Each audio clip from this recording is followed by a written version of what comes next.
Hello and welcome back to our Nullitaire playthrough of Liberty or Death. And once again, Nullitaire here means that we're playing with 0 players, or in other words, we're playing all the bots against each other. This should be the last video in the series. There's about 7 cards or so left in the deck, so we should be able to finish out the game here. This is the state of the board right now. Support and opposition are pretty close to each other right now. It's only a difference of 2. The Patriots are still ahead when it comes to villages versus forts. And the French are still ahead when it comes to cumulative casualties. Cumulative British casualties is at 26, and cumulative rebellion casualties is at 18. So let's carry on with the next card. So the next card is Don Bernardo takes Pensacola, and the Indians are first eligible. Their half of the event says British reinforced the lower Mississippi River Valley. Place 6 British cubes in either Florida or Southwest. And the Indians are not interested in taking that. They did have to roll on the last bullet point, but they rolled a 4. So the answer to all those questions is no. Support plus a d6 greater than opposition, yes, regardless of the roll. Gather would place 2 or more villages, no. Gather would only place 1 village right now. Or a d6 is less than the available war parties. Well, there are no available war parties. They're all on the map. So the answer is no. A space has war party and British regulars. No, not right now. So, Indian bot wants to march. With underground and active war parties, without moving last war party from any village, moving last 3 war parties where gather can place a village, or adding any rebel control. So as usual, I will mark all of the war parties that can move according to those priorities, and then we'll see where they go. Turns out there are a lot of movable pieces for the Indians here. So let's see where they go. If 1 or more villages are available, and there are 6 available, march to get 3 or more war parties and 1 additional neutral or passive space with room for a village. Well, the thing is, there are very few spaces that are neutral or passive. Most every space on the map is active, either active opposition or active support. So there are very few neutral or passive spaces. Maryland, Delaware, and Pennsylvania are neutral. And there is room for a village in Maryland, Delaware, but there's already enough war parties there. So that's not an additional space. There's no room in Pennsylvania. And everything else is at active. So we might look to Indian Reserve provinces. Florida down here has room for a village, and it's neutral. But there's no way to get 3 war parties down there, because only 1 could move in. So the only option here is Quebec, where a village was removed earlier by the Patriots. Indian bot will select Quebec and move in. All of the possible war parties are adjacent to it. That means the 3 in the northwest and the 1 in the southwest will all move up there to Quebec. That doesn't cost the Indians anything because all the war parties originated from Indian Reserve provinces, so that's free. On to the next priority, because that only says 1 additional. Okay, then to remove most rebel control. First, we're no active support. Well, there's only one way they could do that, and that's New York. They could remove rebel control there. They could move in this 1 war party from Pennsylvania. That would be enough to do it. But there's still 2 movable war parties up in Quebec. Those originated there, so they could still move. They could move into New York. That would actually give the Royalists control. And that will cost them 1 resource.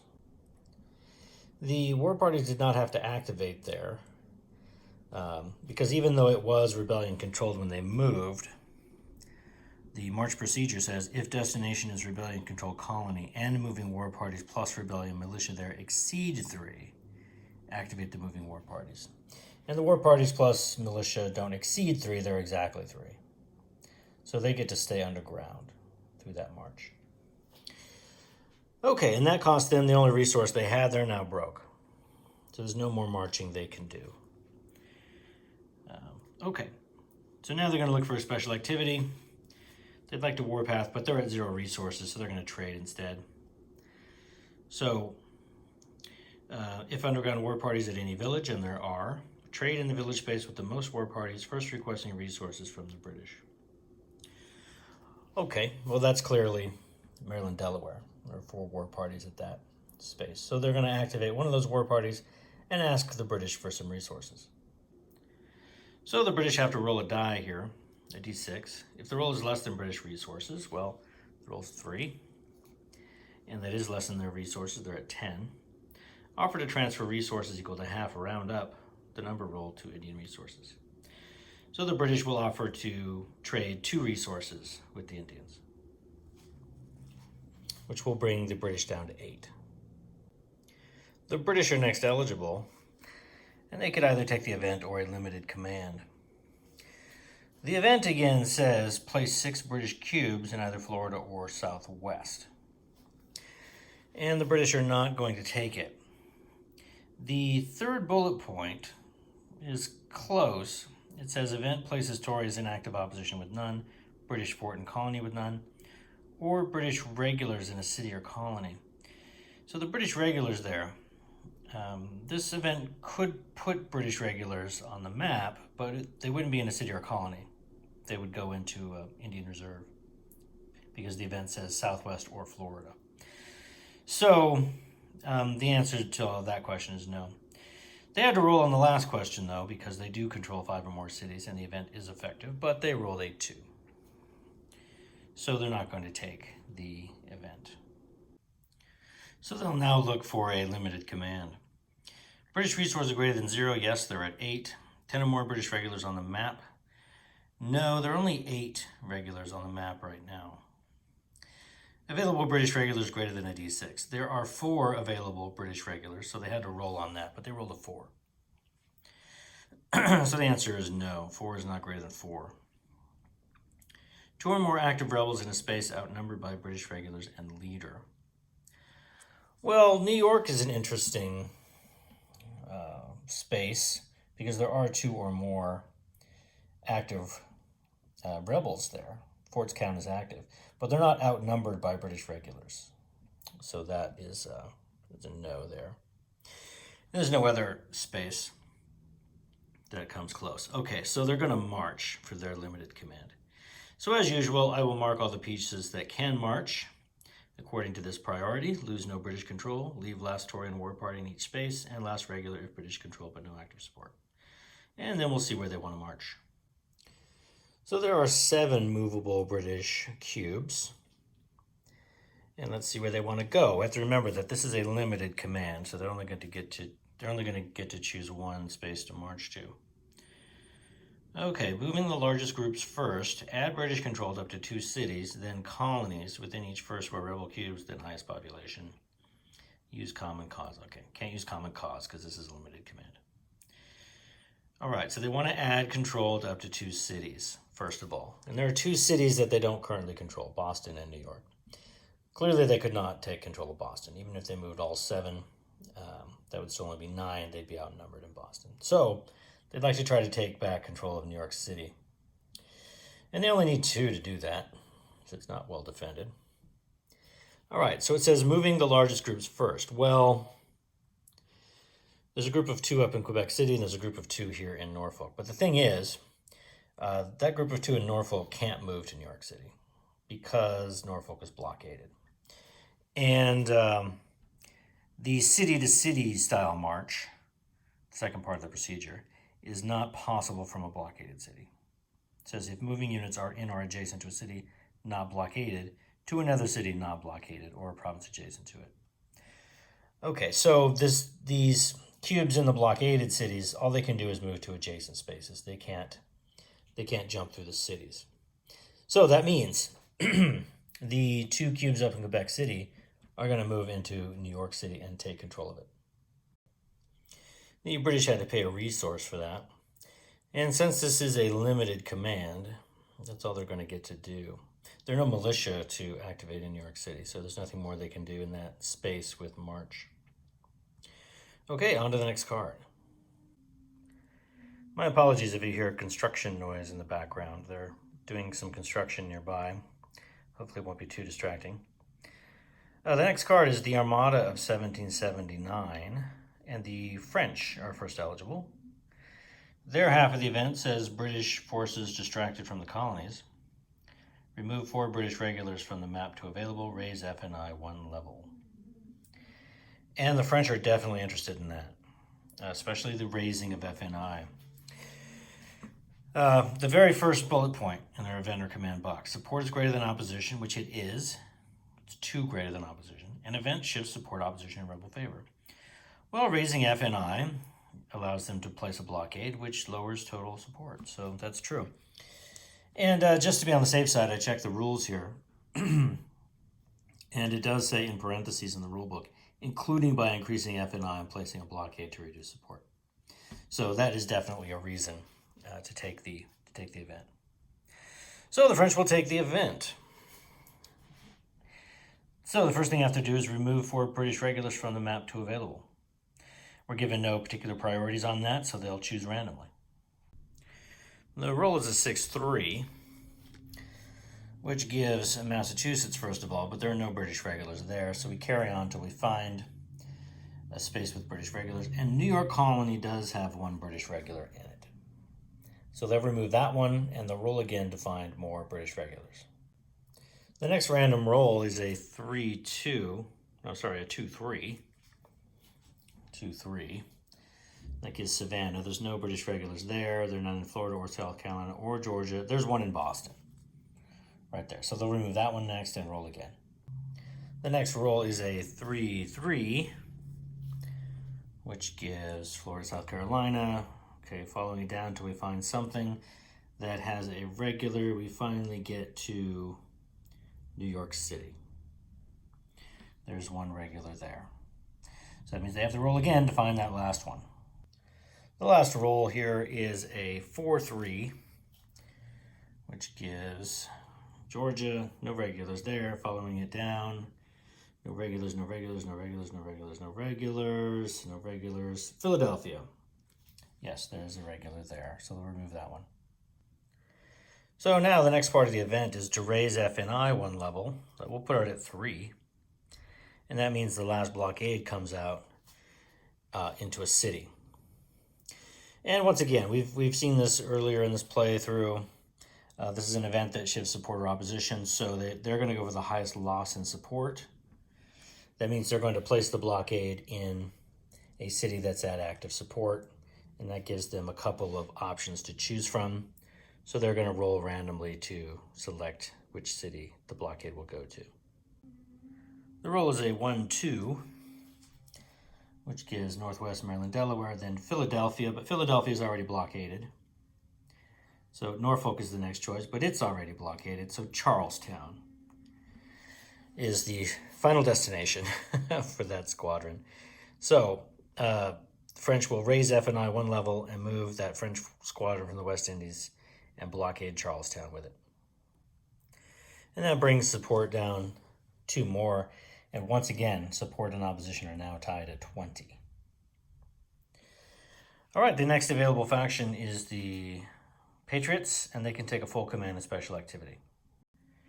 So following the Patriot bot flowchart, Patriot resources greater than 0. Yes, they are at 16. Rebel cubes and lead are greater than active royalist pieces in a space with both.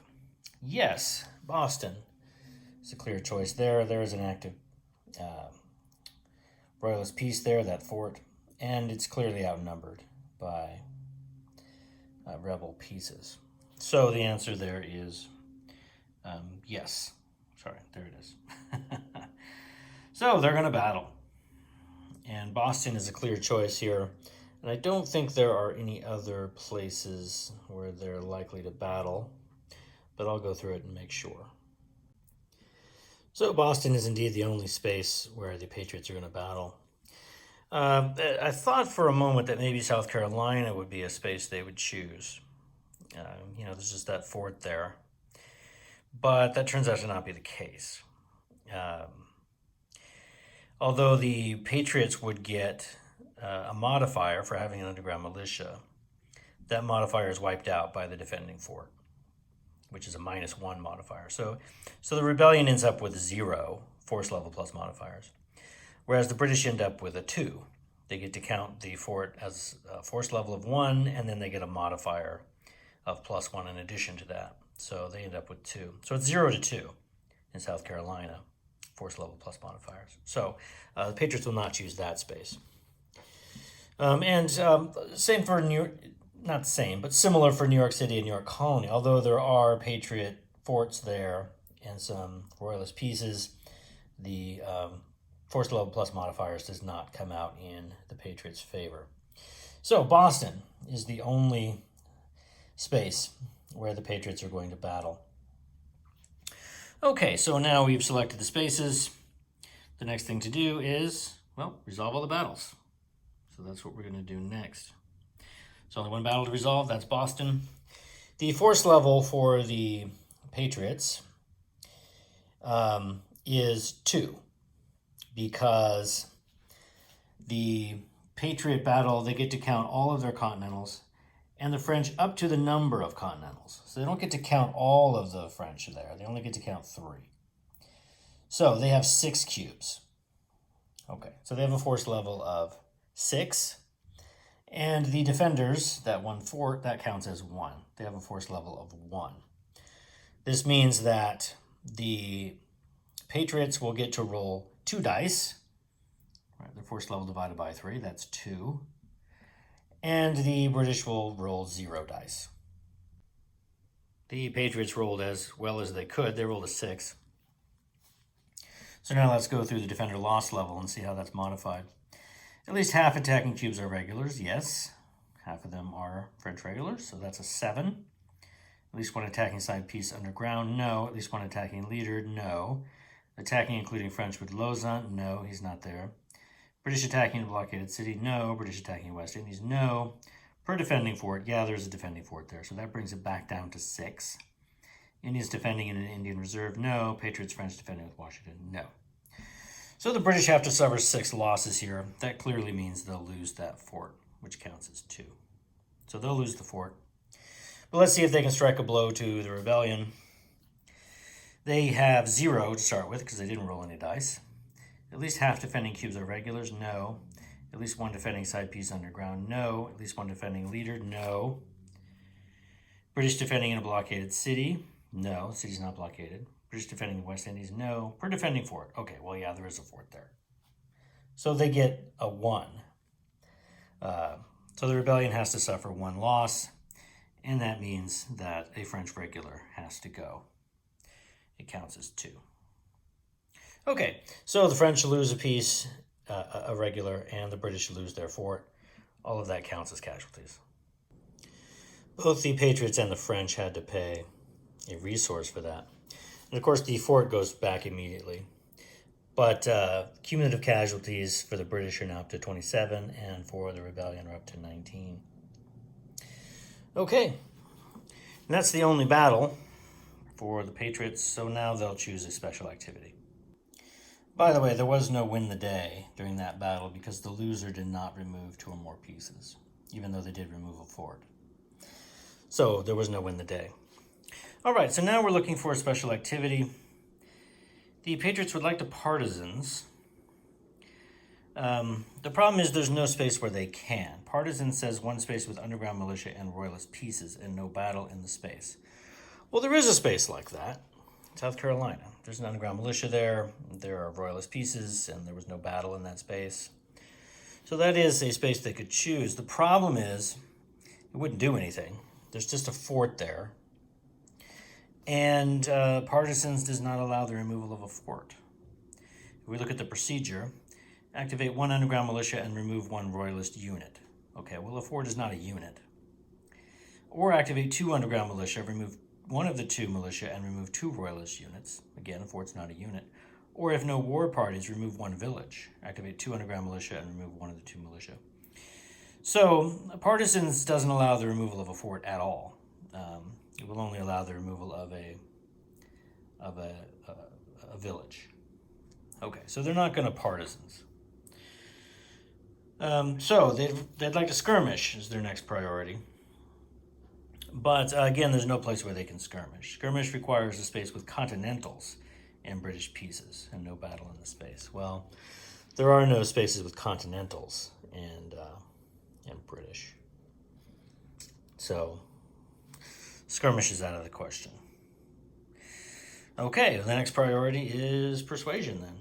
In up to 3 spaces with rebel control and underground militia, first where Patriot forts, activate 1 militia per space to add Patriot resources. And there are exactly 3 places they can do this. New Hampshire has an underground militia and it's at rebellion control. Massachusetts has an underground militia and it's under rebel control. And South Carolina, underground militia and rebel control. So they'll activate all 3 of those and collect 3 resources. They also place propaganda in each of those spaces. Okay, on to the next card.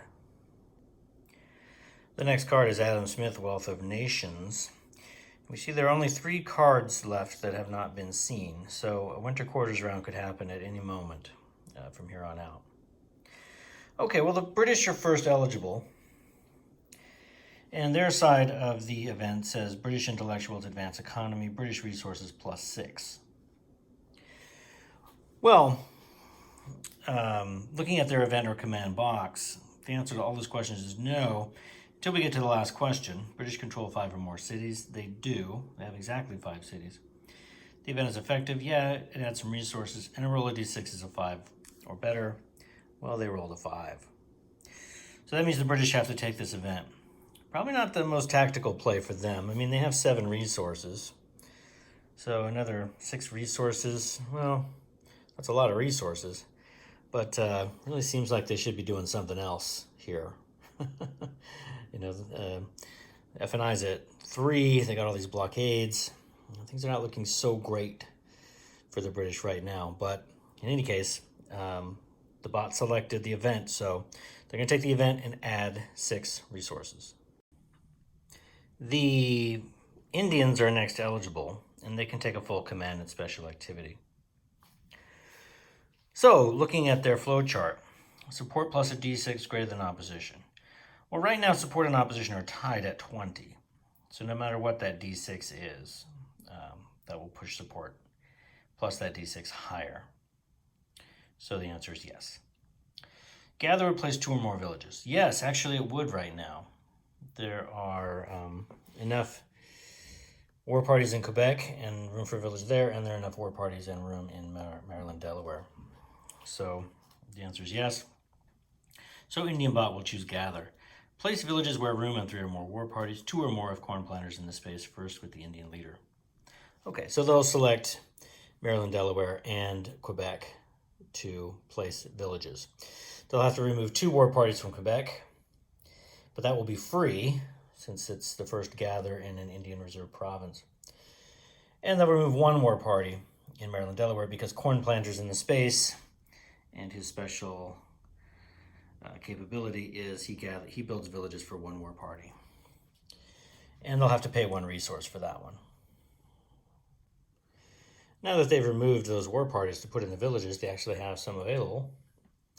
So maybe they might place some. So moving on to the next bullet point. Gather, here we go. Then place war parties at villages. First where enemies.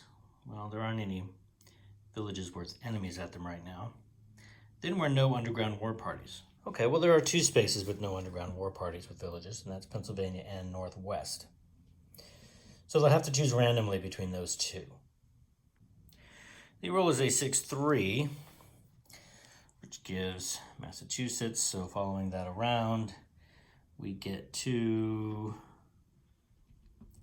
Northwest first. So they will use gather in the Northwest to place, well, all 3 of those war parties. And that will cost them 1 resource. They're now out of available war parties, and they're also out of money. So they're not going to gather anymore. So they'll look for a special activity. They'd like to warpath, but of course they have 0 resources, so they're going to trade instead. Trade in the village space with most war parties, first requesting resources from the British. Well, the space with the most war parties now is the Northwest. So they'll activate 1 underground war party there and ask the British for resources. I think they've got plenty now. Of course, that means that the British have to roll a d6. And they rolled a 4. So they're going to offer to trade half of that to the Indians. So they will give the Indians 2 resources. Okay, let's see if the next card is Winter Quarters, which would end the game. Nope.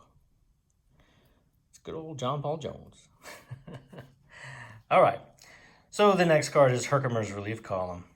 And the French are first eligible. So their half of the event says Tory and Indian camps sacked, remove all Indian pieces from New York. Well, there are 3 Indian war parties in New York, so that would be effective. Let's see if the French will take it. The French are not going to take the event. Only the last bullet point came into effect. So they had to roll, and they rolled a 1. So they're not going to take it. They'll instead look for command and special activity. So French resources are greater than 0. They have 3. The Treaty of Alliance has been played. A d6 less than available French regulars. Well, there are 2 French regulars available, so they have to roll on that. As long as they don't roll a 1, the answer will be no. And they didn't. It's a 4. So no. Rebel cubes plus leader exceed British pieces in a space with both. No, there are no spaces with rebel cubes and British right now. So the French would like to march, and their only priority is to lose no rebel control. So as usual, I will mark all the pieces that can move, and then we'll see where they go. So all the French regulars can march, so long as they leave at least 1 piece behind to maintain control. So let's see where they want to go. Within that, march with as many French regulars and continentals as possible to add rebel control, first in cities. Okay, so they want to add rebel control to a city. That means marching those regulars and continentals back from New Jersey into New York City once again. And both the Patriots and the French have to pay a resource for this. They can't take control of any more cities. So the next priority is colonies. It says first in cities, and it should say then colonies there. It says it in the rule book. Within each first of spaces with most British pieces. Okay, so they're trying to add rebel control in a colony. And the only pieces left to move are the ones in Boston. So clearly they're going to move into Connecticut, Rhode Island, and take control of that space. Again, that costs both the French and the Patriots 1 resource. And they have no more movable pieces, so they're finished with their march command. So on to a special activity. Well, they'd like to skirmish. And skirmish requires a space or West Indies with French regulars and British pieces and no battle or muster in the space. Well, both New York City and Connecticut, Rhode Island have British pieces in them. So those are both possibilities for skirmish. It says remove first a British fort, then most British cubes. Well, they can't remove a fort here. All they can do is remove 1 Tory, no matter which space they select. So they'll select randomly from those 2 spaces. The roll is a 6-3, which gives Massachusetts, but follow it around, and we get to Connecticut, Rhode Island, right before New York City. So Connecticut, Rhode Island is the choice. They'll skirmish there, which simply means they remove 1 British cube to casualties. So that Tory will go to casualties. That moves cumulative British casualties up to 28 now. The Patriots are next eligible. They could take the event or a limited command. And the event again says remove all Indian pieces from New York. And that is effective. It would remove those 3 war parties from New York. But the Patriots are not going to take it. The answer to all those questions is no, including the last question, because they still don't have more than 25 pieces on the map. And come to think of it, I'm not sure they've had 25 or more pieces on the map this entire game. Right now they only have 18. But they seem to be managing to do pretty well with those. All right, so Patriot resources greater than 0. Yes, they're at 16. Rebel cubes and leader are greater than active royalist pieces in a space with both. Yeah, New York City. There's that 1 lonely Tory there. Yeah, it's going to have to stand up against Washington and Lausanne and all those regulars and continentals. So the answer is yes, they're going to battle. And of course, this is a limited command, so they can only do this in one space. The only space where the rebel force level plus modifiers is greater than the British is, in fact, New York City. So that's the only space they're going to choose. So we'll do a battle there. So both the Patriots and the French will pay a resource for this. And the rebellion force level is 6. They can only count 3 of the French regulars here because they can only count them up to the number of continentals. So there are 3 continentals plus 3 regulars. So their force level is 6. And the force level for the British here is 1. They get to count that 1 Tory. So that means that the Patriots will roll 2 dice and the British will roll 0. So they already rolled on that. They rolled a 5. So let's take a look at the defender loss level. Starting with 5, at least half attacking cubes are regulars. Yes, that's true. So now it's a 6. At least 1 attacking side piece underground. No. At least 1 attacking leader. Yes. So now that's 7. Attacking including French with Lausanne. Yes. So that's 8. British attacking a blockaded city, no. British attacking West Indies, no. Per defending fort, no forts. Indians defending in Indian Reserve, no. Patriots or French defending with Washington, no. So that's a total of 8 that the British have to absorb. There's only 1 Tory there. Obviously, that Tory will be a loss for the British. All right, well, let's look at the attacker loss level, starting with 0. At least half defending cubes are regulars, no. At least 1 defending side piece underground, no. At least 1 defending leader, no. British defending in a blockaded city, no. British defending in the West Indies, no. Per defending fort, no. All right, so the rebellion doesn't suffer any losses. That Tory is simply removed to casualties. That pushes British casualties up to 29 now. And once again, there's no win the day here because although a cube was removed, there weren't 2 or more pieces removed. So no win the day in this case. All right, and since the Patriots have only a limited command here, that's all they can do this turn. So the next card is John Paul Jones, but there are only 2 cards left in the deck. So if this is a winter quarters card, then the game will be over. Let's see. No! So the last card is a winter quarters card. Okay.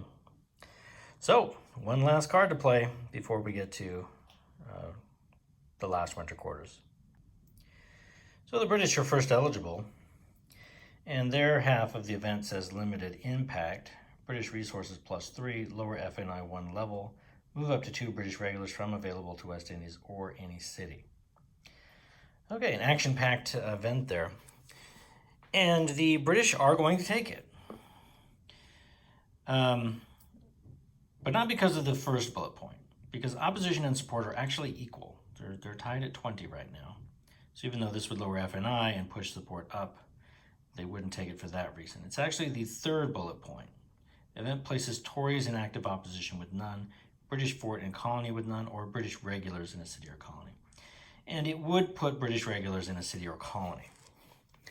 So long as we understand the last sentence, move up to 2 British regulars from available to West Indies or any city, as long as we understand that as just moving to a city. Okay, so they'll definitely pick a city for that last part of this. Okay, and the British like that idea. They get to put some British regulars in a city.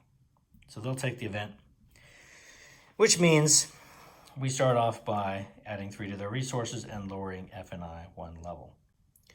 So they've added 3 to their resources. They're now at 14. And FNI has come down to 2. That means they remove a blockade from one of these 3 cities, Charlestown, Norfolk, or Philadelphia. We're given no priorities on which one to choose, so they just rolled randomly. They rolled a 3-2, which gives Pennsylvania Norfolk first.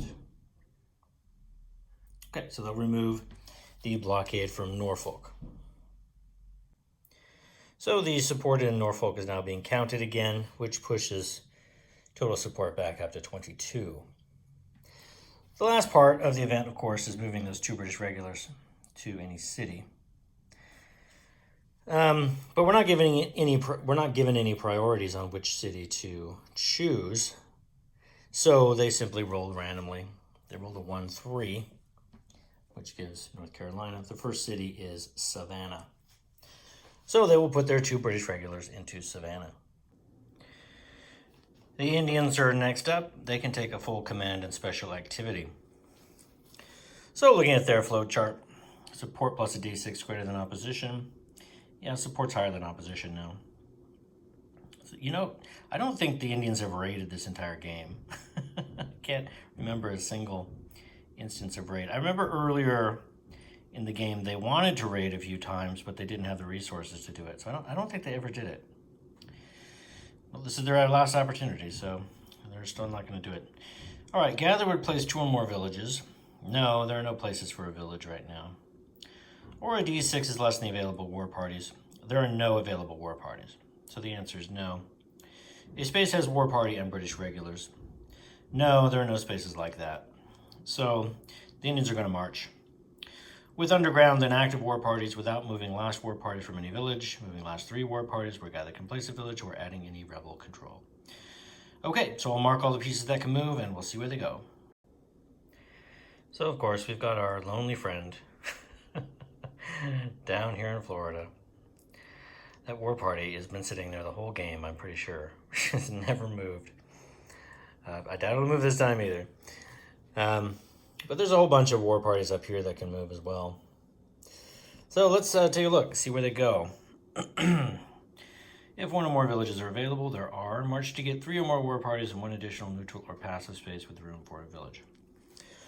Well, the only neutral or passive space with room for a village that's left on the entire map is Florida. That's neutral or passive. There's 1 spot there for a village. But there's no way to get 3 or more war parties down there with a march. So, that can't be done. The next bullet point. Then to remove most rebel control, first where no active support. Okay, well, there are a couple of spaces where the Indians could remove rebel control. They could remove it from New Jersey. They could remove it from Massachusetts. They could remove it from New Hampshire. No, I don't think they actually could do that. No, they don't have enough war parties to do that. But they could do Massachusetts, and they could do New Jersey. Okay. There's no way for them to take North Carolina, no. Okay, so those are the only 2 spots. They'll have to choose randomly between those 2. Okay, correction on that. They could not take control of Massachusetts. I was looking at the wrong set of war parties there in New York. Only that 1 war party that's marked with the pawn there can actually move, not the 2 down below. Because if they move more than 1 out of there, they would actually give over control of that space to the rebellion, and they don't want to do that. Okay, so only 1 of those war parties is movable, and that's not enough to take control away in Massachusetts. And there are no other war parties adjacent to Massachusetts. So the only choice here is New Jersey. Okay, so that 1 war party from New York will move in there, and the 2 war parties from Maryland, Delaware will move in there, and Corn Planter will go with them. And they'll remove the rebellion control in New Jersey. Indian Bot had to pay a resource for that. And they've run out of priorities on the March command. There's no way to remove any more rebel control. So now they'll look for a special activity. They'd like to warpath. And they're not at 0 resources. They have 1 resource left, so they're not going to trade. So, warpath. First to remove a patriot fort, then most rebel pieces within that first inner province with 1 or more villages, then elsewhere. Well, they can strike a patriot fort. They're in New York. Those are undefended forts, and there's some underground war parties there. So, using warpath, they'll activate, let's see, it's the last part of the procedure of warpath. If no rebellion units, and there aren't any there, remove a patriot fort, activate 2 underground war parties, remove 1 of the 2 war parties, cubes and forts are removed to casualties. So they'll activate both of those war parties, remove 1 of them, and remove 1 of the forts to casualties. That pushes cumulative rebellion casualties up to 20. and that fort goes back to available. And that's the end of the Indian turn. We move on to the next card, but we know what that means. It's going to be winter quarters. Okay, there it is. The very last card of the whole game, winter quarters. So we'll swap it with this card, and we'll play the very last winter quarters round. Since this is the final winter quarters round, the game will end right here. So we only go through to the support phase. And after the support phase, the game ends and we figure out who won. So I'll go through each of the phases and we'll see what happens. Victory round is first, but of course no one is at victory because the difference between support and opposition is only 2, and the difference has to be at least 10 for a faction to win in that manner. So no faction is at victory. The supply phase is next. All the British pieces were in supply. And the Patriots only had one piece not in supply. That's the Continental there in New Jersey. However, since it's just a single piece, they get to keep it there without paying because they remove 1 for every 2 if they don't pay, rounding down. So they didn't have to remove that one. And all of the French were in supply. And the Indians had these war parties in New Jersey, and there was a single war party in New York. Those were the only pieces not in supply. But they only had one resource. They wanted to keep both. They wanted to keep all those war parties because they didn't want to give over any rebellion control. And moving the war parties from New Jersey would give rebellion control because of that Continental, and moving the war parties from New York, the war party from New York, gave control. So, but they only had one resource to pay, so they chose randomly between those spaces, and New Jersey came up. So they elected to stay in New Jersey, and they abandoned New York, moving their war party to the northwest. They chose that randomly from the adjacent spaces with villages. Okay, and the West Indies battle did not occur because there are no French pieces in the West Indies. The resource phase is next. The British got resources according to the population of non-blockaded cities that they control, which turned out to be 3. There's 2 blockaded cities. So they got 3 for that, plus their forts is 5, so that's 8. And then they got a bonus of 5 for the West Indies. So 13 resources total. That put them all the way up at 27 resources. And then the Indians got half the number of villages, so they got 4 resources. They were broke before, so now they're at 4. And the Patriots get their forts, which is 5, plus half the number of rebellion-controlled spaces, which is 7. So half of that, rounding down, is 3. Plus the 5 is 8. That pushed them up to 23 resources. And then the French, they get their F&I level, 2, plus the population of cities not under British control, which is 3. So that's 5 resources for them. And they were broke as well, so they're at 5. Okay, that's the resource phase. Now the support phase. The British were not able to reward loyalty anywhere because any space that they controlled with both regulars and Tories in them were already at active support. So committees of correspondence was next, and the Patriots were able to do quite a bit of that. They just needed spaces that they controlled with Patriot pieces. So Connecticut, Rhode Island, Boston, and down here in South Carolina were such spaces. Shift limit is 2 here, so they spent 2 resources in each of those spaces to remove the active support and push those to neutral, which means that total support came all the way down to 12. And that's the end of the support phase. That means the next thing is the end of the game, and we'll see who wins. I'll have to do the calculations here, and then I'll let you know how it turns out. So I've done all the calculations, and it's now time to see who won the game. So I have them all set up over here from lowest to highest. We'll start at the bottom. The fourth place team, the fourth place faction, I should say, is the British. British bot came in fourth. And the story of that is really support and opposition. You know, the Patriots just really put a huge dent in support because they had taken control of several spaces at active support before the winter quarters round and were able to neutralize all of that. So the British ended up on the lower end of that, and also on the lower end of cumulative casualties. They ended up negative on both aspects. A -8 for support and opposition, and a -9 for cumulative casualties. So all in all, a -17 for British bot. In third place, you might guess it from that one, it's Indian bot. Comes in third, excuse me, and kind of the same story here. Support and opposition, really, that last minute surge that reduced so much support really hurt the Indians. They ended up again also with a -8 in that aspect, but they were holding their own against the Patriots up until the end. When it came to villages versus forts, they ended up tied there. So they ended up with a -8 in the end. Okay, our top two then. Coming in second place, it's the Patriots. Patriot bot comes in second.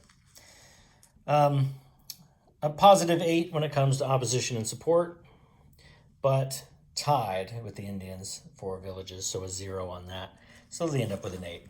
That means that the French have a +17 because they ended up positive on both aspects of their victory condition. Opposition versus support, they get a +8 there. And cumulative casualties, they get a +9 there. So there you have it. Our Nullitaire game of Liberty or Death. French bot wins. Thanks for watching, everybody, especially if you watched this whole thing all the way through. Wow, what endurance you have. And I hope you'll join me for further Nullitaire games in the future. I've got some interesting things planned. So subscribe to the channel, ring the bell, and all that sort of thing. And I hope I'll see you in a future video. Bye.